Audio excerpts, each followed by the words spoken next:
Welcome to lecture number 8 and the second of the lectures related to the Great Conversation. In this lecture, we're going to address the second question, where did we come from? In undertaking to think about, but not necessarily to answer the question, where did we come from, there are some caveats that we should keep in mind. A caveat is simply a fancy word for things that we should be careful about as we move along. The first caveat is that this is a question that people have been thinking about and arguing about for thousands of years, so we probably won't settle it in the next few weeks.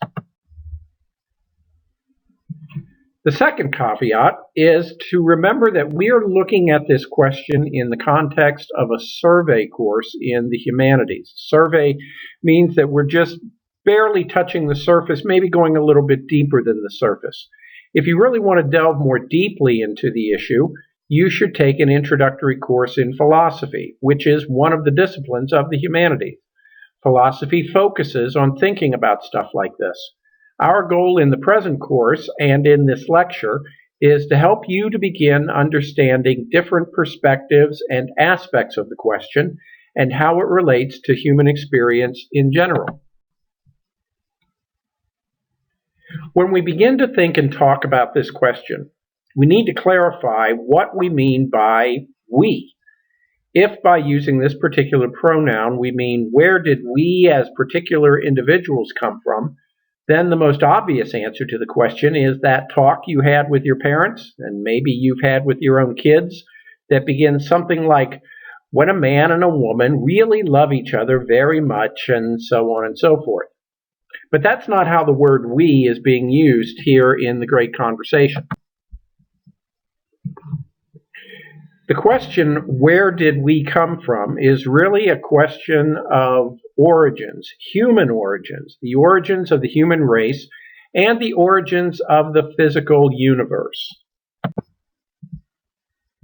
Tied up with this question of origins is the question that we looked at last week. How do we determine what is true? And the two questions that are embedded within that question. What does it mean to know something? And what makes something true? Finally, there's a third, maybe even a fourth question. What is real? Think of it this way. How can you answer the question of where everything, including us, came from until you figured out what everything even is, or whether it even is, and whether it's even possible to know what it really is? By now, your head is probably hurting and you're starting to get a little cranky. But hang in there for a bit. Philosophers have been wrestling with these problems for centuries. In the days of the ancient Greeks, some philosophers thought that it was possible to trace everything in the world back to a single substance, or a few substances. These pre-Socratic philosophers, so named because they came before Socrates, thought that the universe came from one or two basic substances, things like fire, wind, water, or some other mysterious substance that they couldn't name. Now, Socrates thought that the world we experience with our senses is simply a poor copy of a much more real realm of ideas or forms. His student, Aristotle, disagreed and thought that while our world participates in this realm of ideas or forms, the stuff of our universe is real as well. And so it went for hundreds of years, until just a few hundred years ago, when there was a shift in philosophy. Rather than concentrating on trying to figure out what exists or what is real, philosophers began to focus more on what can we know. And is it even possible for human beings to know anything at all? In other words, philosophy shifted its focus from metaphysics, thinking about the big picture reality, to epistemology, questions about knowing. Those were two terms that we introduced in the first lecture last week. Of course, all this philosophy stuff is part of the development of Western, which is to say European culture and civilization. In other parts of the world, places like the Middle East, Asia, Africa, and the Americas, people tended not to be so analytical in their approach to these kinds of questions. Another issue or question tied up with thinking about origins is the whole issue of whether or not there is anything or anyone above, beyond, or outside of the physical universe we experience with our senses. This is the question of whether or not God or the gods exists, whether there is a spiritual aspect of reality. So in order to think and talk about the question of where did we come from, I'm going to present two quick comparisons of different perspectives about, first, the what is real question, and second, the is there anything anyone else question. First, let's compare four basic perspectives on what is real and how we relate to the real question. Perspective number one is called idealism. Idealism is the position that the only things that really exist are ideas or forms and the mind or minds in which those ideas are held. This perspective says that the physical world doesn't really exist and that only ideas of things exist, either in our individual minds or in the mind of God. And different thinkers who held to idealism have held one or other of these two basic positions. So, for example, some might say that the world which we experience originates from and only exists in the mind of God. Others would say that a table only exists in the sense that it is a collection of all of my mind's ideas about what a table is. The second perspective is called realism. Realism is the position that the physical world actually exists and it exists independently of our or anyone else's thoughts or feelings about it. It doesn't necessarily mean that there is nothing other than the physical universe, but that the physical universe isn't dependent upon a mind for its existence. This position says that we discover what the independently existing reality is like as we apply our minds in engaging with it through our senses and our rational ability to understand what our senses communicate to us. The third perspective is called pragmatism. Pragmatism is not so much a position about what is real as it is a position about how to navigate through reality. Pragmatism tends to distrust any claims to truth or reality that haven't been tested for whether or not they work, by which is meant that if an idea or belief and the actions that arise from it have furthered one in accomplishing one's goals and achieving one's desires, then that's a good thing. Pragmatism prefers to focus on what is useful rather than on what is true, in the sense of what corresponds to some supposed cosmic reality. So for pragmatism, the answer to the question on origins is that it's impossible to know and that one should focus instead on how does one function well within what is right in front of us. The fourth perspective is called existentialism, and you might recognize the word existence as being embedded within this name. Existentialism is the position that human existence is solitary and difficult in the face of a world that is often uncaring and harsh. Some existentialist thinkers have stressed that reality is unknowable and that human life is absurd and meaningless, and that the best anyone can do is to bravely impose his or her will upon such an existence to create meaning for himself or herself. Existentialism is often associated with the Danish philosopher Søren Kierkegaard, who actually was a devout Christian who was reacting to what he felt was the lifeless rationality of the religion of his day. He favored believers making a leap of faith in the face of a world that seemed to argue against the existence of God and meaning for human life. Later existentialist thinkers were non-believers who emphasized that the individual should make sense of his or her unique existence without any hope of larger meanings. Overlaid onto the four perspectives that we've talked about so far are different orientations from which individuals and cultures approach the issue of whether there is a divine or spiritual element to human existence. Here are some general categories. We're going to move through these fairly quickly just to help you kind of be able to determine how they differ from one another. The basic two different orientations is atheism versus theism. Atheism is the orientation that the only reality is physical and that all reality is the result purely of physical processes over time. Okay, the term atheism comes from the combination of the Greek word theos, meaning God, and the prefix a or a, which means without. In other words, there being no God. The opposite orientation to that is, if you take the off, is theism. And theism is the position that God or the gods exist in the sense that there are or there is one or more personal beings of intelligence and intention who either participate in or who are even the sources of all reality. And there are many different subcategories of theism, which we're going to take a look at in the next few slides.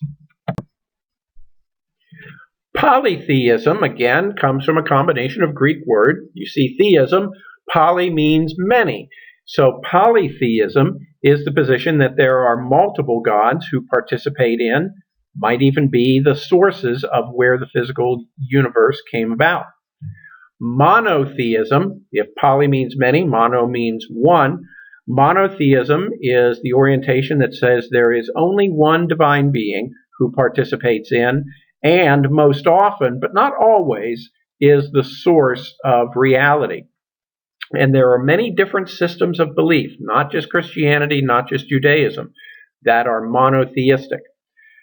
Related to monotheism, but somewhat different, is henotheism. Henotheism is the position that says that while there are many gods, there is one who is most powerful and rules over the others. Now, in some versions of henotheism, this ruling god or goddess is also the creator of the universe and the source of all reality. In other versions of henotheism, generations of gods and goddesses have struggled against one another for power, with the current generation of gods, or the current regime, only the latest in a succession of divine rulers. The next two orientations are fairly recent in their development, meaning within, say, the last few hundred years, and they are developments off of Judaism and Christianity. The first is finite theism. Finite means to be limited, and so finite theism says that is the position that while one God exists, he or she is limited in power, or in knowledge, or in goodness, or in all of these. Another more recent form of theism is deism.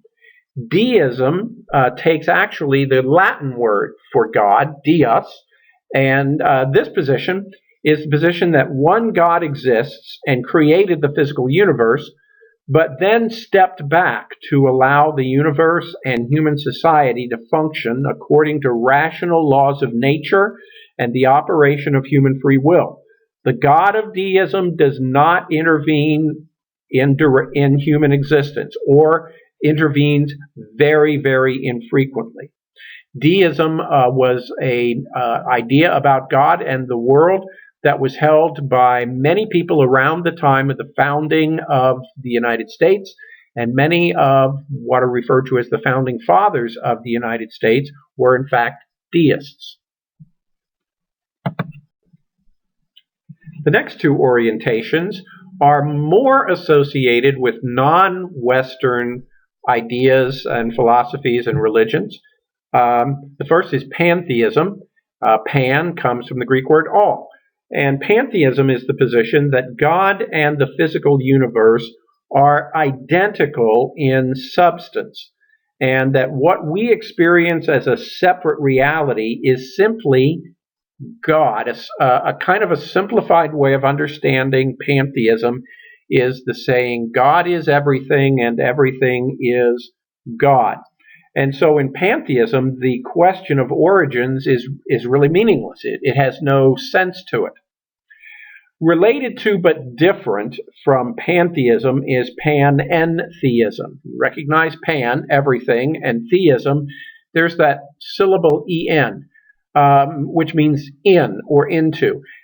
In panentheism, this is the position that while God is more than the sum of all that there is, he or she or it is present as a constituent element. In other words, that God is present as part of everything that is made up.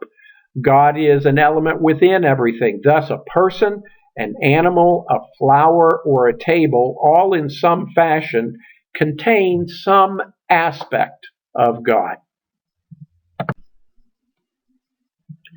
The final orientation is an orientation that is called agnosticism. And agnosticism either takes actually a couple of different forms. Agnosticism literally is not knowingness. And it's the position that says either that human beings cannot know about the existence or the non-existence of God or the gods or any kind of non-physical reality, or that while it may be possible for some people to know about these things, an individual is taking the position that he or she themselves do not know, and they are maintaining an open mind about such questions. So we're coming to the end of our very brief and surface look at the questions about where did we come from and how different positions can be held in combination to answer these questions. So where do we go from here? As we move through the course, you should be able to recognize where the different cultures of the ancient world fall in terms of these perspectives and these orientations.